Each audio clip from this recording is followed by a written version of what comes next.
నాకు అంటే మీరు ఏం చెప్పితే అది చెల్లిపోతుంది.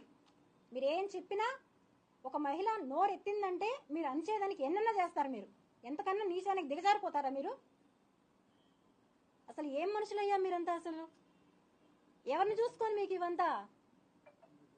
ఇదే క్వశ్చన్ నేను అడిగా, ఎవరిని చూసుకొని అంటే అతను నాకు చాలాసార్లు చెప్పిన విషయం.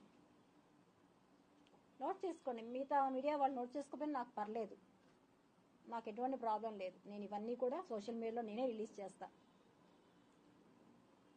మా అధినేత ఎవరైతే ఉన్నారో, నేను ఇప్పుడు కూడా చెప్తున్నానండి, నేను ఏ పార్టీ దాన్ని కాదు, నెక్స్ట్ కూడా చెప్తాను, నేను ఏ పార్టీ సంబంధించిందని కాదు. నేను అక్కడి నుంచే చెప్పా, ఇంకొకరి గురించి నేను చెప్తాను. ఎక్కడి నుంచి చెప్పాను? జైపూర్లో మీకు నేను బయట నుంచి వస్తానే ఒక వీడియో రిలీజ్ చేశా, ఎవరి గురించి చెప్తాను అనేసి. నా దగ్గర ఆయనకి సంబంధించిన పెన్ డ్రైవ్ ఉంది, ఆయనకి సంబంధించిన డీటెయిల్స్ నా దగ్గర ఉన్నాయి. నేను ఏం చేసినా, నేను చంద్రబాబు నాయుడిని తిట్టచ్చు, జగన్మోహన్ రెడ్డిని తిట్టచ్చు, ఇంకొకరిని తిట్టచ్చు, నన్ను ఏమి అనడు అనే ధీమా అతను నాతో ఎన్నోసార్లు చెప్పాడు. నా వెనకాల ఆయన ఉన్నాడు. నిజంగా ఉన్నారా పవన్ కళ్యాణ్ గారు? నేను అడుగుతున్నాను.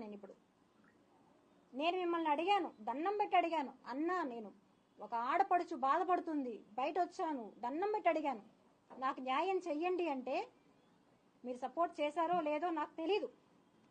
ఎవరి సపోర్టు లేకుండా అతను నన్ను ఇంత త్వరగా పెట్టి తీసుకెళ్లాడు అంటే నేనైతే నమ్మను. ఎవరి ఇన్ఫ్లుయెన్స్ లేకుండా కిరణ్ రాయల్ అనే వ్యక్తి ఇలా తీసుకెళ్ళడం జరగదు. ఏ ఇన్ఫ్లుయెన్స్ పెట్టాడు? ఎవరు సపోర్ట్ చేశారు అతనికి? ఎవరున్నారు అతని వెనకాల? ఇంతమంది అమ్మాయిల్ని చేస్తున్నావే నువ్వు అని అడిగితే నేను చెప్తున్నాను కదా, ఎవరేం చేస్తారు నన్ను? నేను ఆయన్నే బ్లాక్మెయిల్ చేస్తాను. నువ్వెంత నాకు అంటాడు.